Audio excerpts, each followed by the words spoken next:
കാടാമ്പുഴ ഭഗവതി ക്ഷേത്രത്തിൽ നടന്നു വന്നിരുന്ന ദ്രവ്യകലശത്തിന് സമാപനമായി. ശനിയാഴ്ച രാവിലെ നടന്ന ബ്രഹ്മകലശത്തോടെയാണ് സമാപിച്ചത്. ശനിയാഴ്ച രാവിലെ ബ്രഹ്മകലശവും തുടർന്ന് അഭിഷേകവും നടന്നു. ബ്രഹ്മശ്രീ അണ്ടലാടി വിഷ്ണു നമ്പൂതിരിയുടെ നേതൃത്വത്തിലാണ് ചടങ്ങുകൾ പൂർത്തിയാക്കിയത്. കലശഭാഗമായി എടക്കുട അനിൽ മാരാരും സംഘവും ശ്രീകോവിലിന് മുന്നിൽ വലിയ പാണി അവതരിപ്പിച്ചു.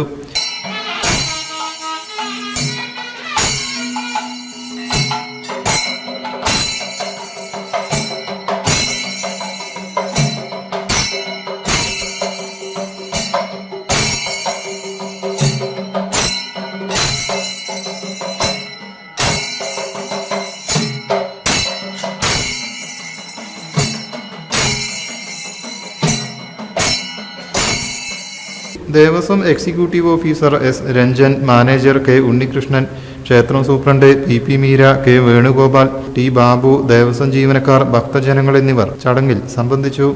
News desk media vision. ആഗ്രഹങ്ങൾ പോലെ സഫ ജ്വല്ലറിയിൽ കളക്ഷനുകൾക്കും പരിധിയില്ല. ഓരോ സീസണിലും അടിമുടി മാറുന്ന ഡിസൈനുകൾ, സ്വന്തം ഫാക്ടറിയിൽ നിർമ്മിക്കുന്ന പരിധിയില്ലാത്ത കളക്ഷനുകൾ. സഫ ജ്വല്ലറി, പാരമ്പര്യം പൊന്നാക്കിയ ആത്മബന്ധം.